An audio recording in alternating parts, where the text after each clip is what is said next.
नमस्कार, आप देख रहे हैं बेबाक वार्ता 108 न्यूज और मैं हूं आपके साथ आरती सिंह आजाद। और रुक करते हैं आज की खास खबरों पर।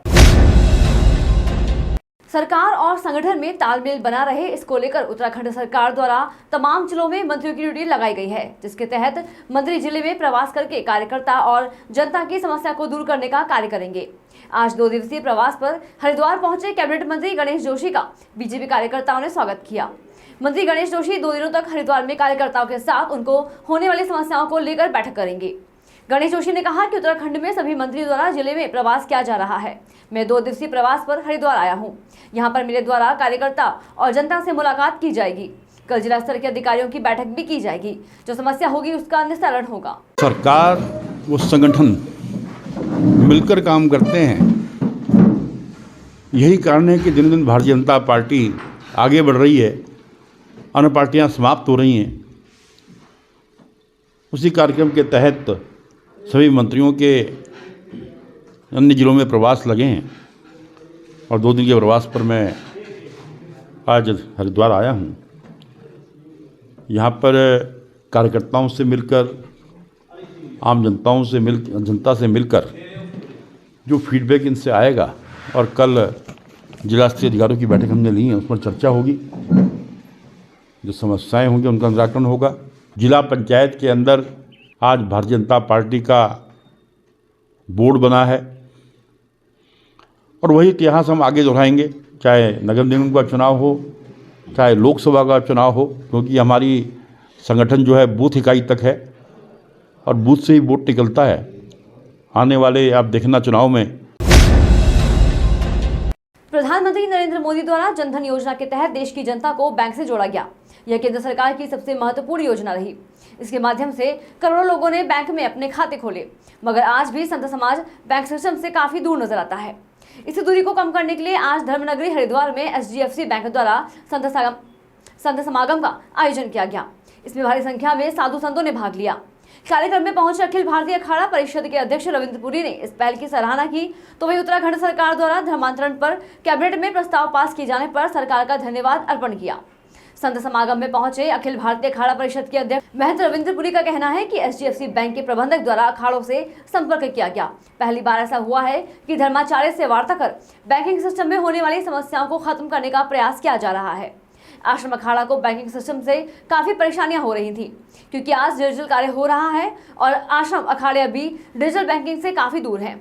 इस कार्यक्रम से आश्रम अखाड़ों को काफ़ी जानकारी उपलब्ध होगी, क्योंकि आज बैंकिंग सिस्टम से भारत का हर नागरिक जुड़ा है।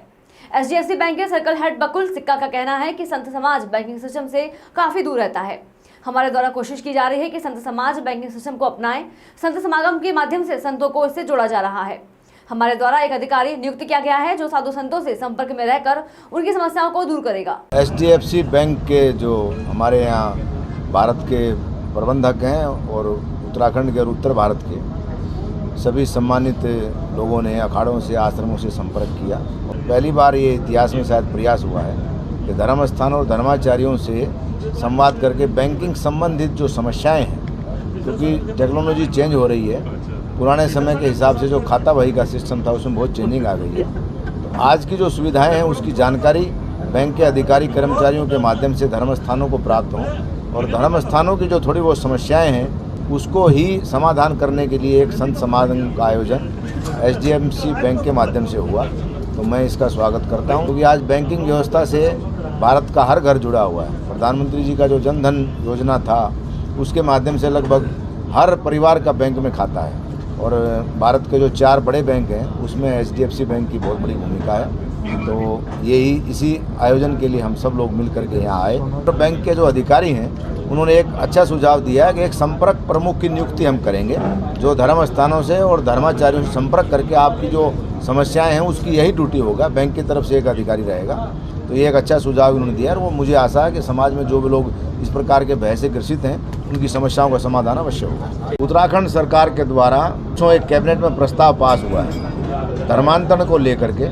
अखिल भारतीय अखाड़ा परिषद के सभी सदस्य माननीय मुख्यमंत्री जी को और सारी कैबिनेट को बहुत बहुत बधाई देते हैं। ये प्रयास बहुत पहले होना चाहिए था, क्योंकि आज पूरे देश में जिस प्रकार से धर्मांतरण की बाढ़ आ गई है उससे खास करके सनातन धर्मावलंबियों में एक चिंता की जो भावना फैली है उसका समाधान उत्तराखंड हमारे छोटे से राज्य देवभूमि से प्रारंभ हुआ है। मुझे आशा है भारत के अन्य राज्य भी इसका अनुसरण करेंगे। ऐसा तबका है जो थोड़ा सा बैंकिंग से दूर रहता है, हमने कोशिश वही करी है ताकि उनको और समागम करके उनको और बैंकिंग सुविधाओं से जोड़ सके। उनको साइबर सिक्योरिटी की, जैसे मैंने बात करी, आपने सुना होगा कि और साइबर सिक्योरिटी डर रहता है, तो आरबीआई की तरफ से प्रयास है नेशनल लेवल पे, उसको हम और आगे ले जाने की कोशिश कर रहे हैं। ये भी हमारा एक मौका था जहाँ पे हम चाहते थे कि ज़्यादा से ज़्यादा लोग, साधु लोग जितने हैं जो डरते हैं बैंकिंग के कुछ चीज़ों के बारे में नहीं पता है, पासवर्ड से लेके और दूसरी चीज़ों से, उसको डर को भी हम निकालना चाहते थे और कैसे उससे सेफ रहें ये भी बताना चाहते थे। बैंकिंग में आगे बढ़ने के लिए बहुत जरूरी है कि सुरक्षा वाला जो आवाज़ है वो हमेशा रहना बहुत जरूरी है। बैंकिंग चाहे किसी बैंक के साथ करते हो वो आवाज़ बहुत जरूरी है। गवर्नमेंट इंस्टीट्यूशनल बिजनेस जो होता है उसमें हम स्पेशली RM रहेगा रिलेशनशिप मैनेजर, जो संतों के लिए जितने अखाड़े हैं, रिलीजियस इंस्टीट्यूट्स हैं, उनको हैंडल करने के लिए स्पेशली यहाँ पे नियुक्त रहेगा। कुश्ती कबड्डी के बाद अब नेशनल ड्रॉप रोबॉल चैंपियनशिप हरिद्वार में राष्ट्रीय खेल प्रतियोगिताओं का आयोजन होने से हरिद्वार की आध्यात्मिक नगरी के साथ खेल नगरी के रूप में भी पहचान बन रही है। हरिद्वार में कुश्ती कबड्डी जैसे नेशनल गेम हो रहे हैं। इसके साथ ही 13वीं सीनियर नेशनल ड्रॉप रोबॉल चैंपियनशिप का शुभारंभ हो गया। उत्तराखंड ड्रॉप रोबॉल एसोसिएशन के तत्वाधान में उत्तरी हरिद्वार के गंगाधाम में नेशनल ड्रॉप रोबॉल प्रतियोगिता आयोजित की जा रही है। इसमें विभिन्न राज्यों की 44 टीमें प्रतिभाग कर रही हैं, जिसमें बालक वर्ग की 24 और बालिका वर्ग की 20 टीम शामिल हैं। ड्रॉप रोबॉल चैंपियनशिप में पहुंचे कांग्रेस के वरिष्ठ नेता और पूर्व पालिका अध्यक्ष सत्यपाल ब्रह्मचारी का कहना है कि ड्रॉप रोबॉल हरिद्वार के लिए नया खेल है। इस खेल की शुरुआत हरियाणा से हुई है और आज 17 अंतर्राष्ट्रीय देशों में इस खेल को खेला जा रहा है। हरिद्वार में भारत के प्रत्येक राज्य के खिलाड़ी यहाँ आए हैं। ड्रॉप रोबॉल फेडरेशन के संस्थापक ईश्वर सिंह आचार्य का कहना है कि हरिद्वार में आयोजित इस प्रतियोगिता में 500 से अधिक हर राज्य के खिलाड़ी भाग ले रहे हैं। इसकी शुरुआत 2008 में रोहतक हरियाणा से की गई थी। आज पूरे भारत में और 17 अंतर्राष्ट्रीय देशों में भी यह खेल खेला जा रहा है। स्वदेशी खेलों को बढ़ावा देने के लिए भारत सरकार ने योजना बनाई थी।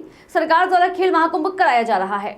ऐसे ही स्वदेशी खेलों के लिए भी खेल महाकुंभ कराना चाहिए, जिन खेलों का जन्म भारत में ही हुआ है, ताकि स्वदेशी खेलों को अच्छा मंच मिल सके और अंतर्राष्ट्रीय स्तर पर अच्छे मेडल मिल सके। रो बॉल ये पहला हरिद्वार में ऐसा खेल है जो आपके सामने है।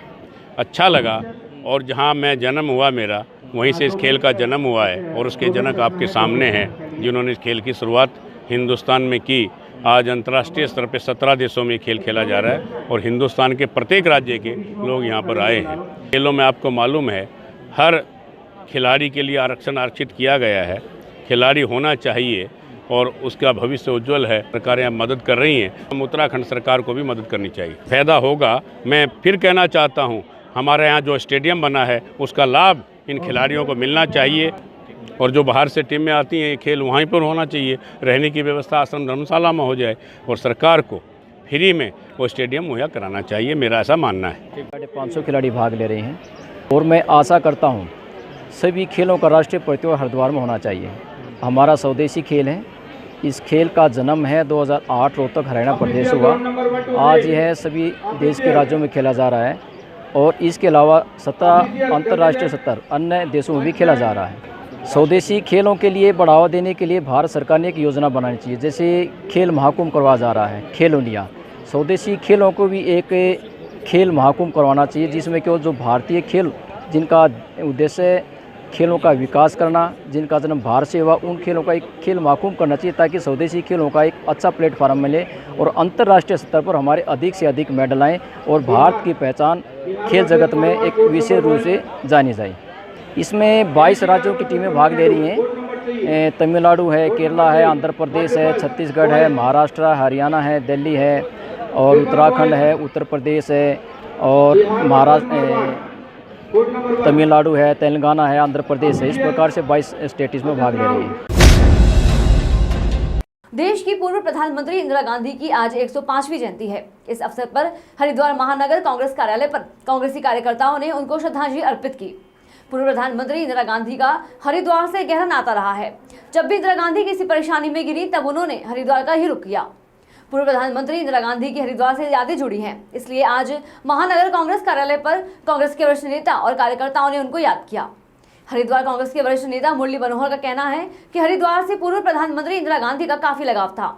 इंदिरा गांधी का हमें कई बार सानिध्य प्राप्त हुआ। 1977 में जब पूरे देश में इंदिरा गांधी चुनाव हार गई थी तो हरिद्वार से 5 लोग इंदिरा गांधी से मिलने गए थे और उन्हें हरिद्वार आने का निमंत्रण दिया था। कांग्रेस पार्टी के पूर्व नगर पालिका अध्यक्ष और कांग्रेस वरिष्ठ नेता सत्यपाल ब्रह्मचारी का कहना है कि इंदिरा गांधी के विषय में पूरा विश्व जानता है, क्योंकि वह आयरन लेडी थी जिन्होंने पूरे विश्व में भारत का डंका बजाया और भारत की शक्ति की पहचान कराई। इंदिरा गांधी को हमेशा याद किया जाएगा। इंदिरा गांधी ने देश के लिए अपना बलिदान दिया। आज उनका परिवार कांग्रेस के लिए संघर्ष कर रहा है। राहुल गांधी के पीछे लाखों लोग चल रहे हैं। भारत जोड़ो यात्रा देश में एक बार फिर रंग लाएगी और एक बार फिर देश में कांग्रेस की सरकार बनेगी। और हरिद्वार से इंदिरा जी जितनी जुड़ी हुई थी, आज हम उन घटना को याद कर सकते हैं जो इंदिरा जी के समय में हमको उनके सानिध्य प्राप्त हुआ या उनसे जुड़ने का मौका मिला। मुझे तो याद है 1977 में जब इंदिरा गांधी पूरे देश में चुनाव हार गई थी तो 5 लोग हरिद्वार से हम लोग गए। इंदिरा जी को हमने निमंत्रण दिया। इंदिरा जी को हमने कहा कि देश टूटने की तरफ है और देश ऐसी पार्टियों के हाथ में आ गया है कि ये सार्वजनिक क्षेत्रों के कारखानों को बेचना चाहते हैं, विशेषकर BHEL को। तो आप खड़े होइए, जवाहरलाल जी ने इसकी बुनियाद रखी थी, तो आप आकर इसको बचाने का काम करिए। तो यहाँ आपने देखा ज्वालापुर में जो मीटिंग हुई थी अभूतपूर्व हुई थी और इंदिरा जी ने जब भाषण किया तो सबसे पहले ये बात कही थी कि जब तक कांग्रेस जिंदा है और हमारे अंदर कांग्रेस का खून है, हम सार्वजनिक क्षेत्र के कारखानों को बेचने नहीं देंगे, इनको जाने नहीं देंगे। इंदिरा जी के बारे में पूरा विश्व जानता है। वो आयरन लेडी थी जिन्होंने पूरे विश्व में भारत का डंका बजाया और भारत की शक्ति की पहचान कराई। ऐसी हमारी स्वर्गीय इंदिरा गांधी जी, जो वर्षों कालों तक याद किया जाएगा कि इस देश के लिए इंदिरा जी ने अपना बलिदान दिया और आगे भी उनका परिवार जिस तरह से कांग्रेस के लिए संघर्ष कर रहे हैं। माननीय राहुल गांधी जी, आप देखते हैं लाखों लोग उनके पीछे चले हैं और ये यात्रा जो राहुल जी ने जो यात्रा की इस समय ये देश में रंग लाएगी और पुनः कांग्रेस को स्थापित करने का काम माननीय राहुल गांधी जी करेंगे। उत्तरकाशी जनपद में यमुनोत्री राष्ट्रीय राजमार्ग पर दिन लगभग 12 बजे एक वैगनआर वाहन अनियंत्रित होकर सड़क से करीब 500 मीटर नीचे खाई में जाकर दुर्घटनाग्रस्त हो गया। वाहन में 2 महिलाओं सहित 6 लोग सवार थे, जिसमें से 5 लोगों की घटनास्थल पर ही मृत्यु हो गई, जबकि एक व्यक्ति घटना में गंभीर रूप से घायल हो गया। वहीं घटना की सूचना मिलते ही 108 सेवा पुलिस SDRF की टीम मौके पर पहुंची और स्थानीय लोगों की मदद से घटना में हताहत हुए और घायल का रेस्क्यू किया गया। साथ ही गंभीर घायल को प्राथमिक स्वास्थ्य केंद्र चिन्यालीसौड़ में भर्ती कराया गया है और घटना में जिनकी मृत्यु हुई है उनके शवों को जिला अस्पताल उत्तरकाशी में पोस्टमार्टम के लिए लाया जा रहा है। बताया जा रहा है कि सभी लोग भटवाड़ी से पुरोला की ओर जा रहे थे। वाहन में सवार सभी लोग स्थानीय बताए जा रहे हैं। ये अभी एक वैगनआर पुरोला की तरफ संभवतः जा रही थी, जिसमें 6 लोग सवार थे, 2 महिलाएं 4 पुरुष। अचानक संतुलन बिगड़ने से या खाई में गिर के डेथ हो गए। एक जिंदी है भी, एक महिला। कितने लोगों की? 5 लोग खत्म है, एक महिला है जिसमें प्राण है भी, वो हॉस्पिटल पहुंचा दी। फिलहाल इतना ही। खबरों का सिलसिला लगातार जारी है। बने रहे बेबाक वार्ता 108 न्यूज के साथ। नमस्कार।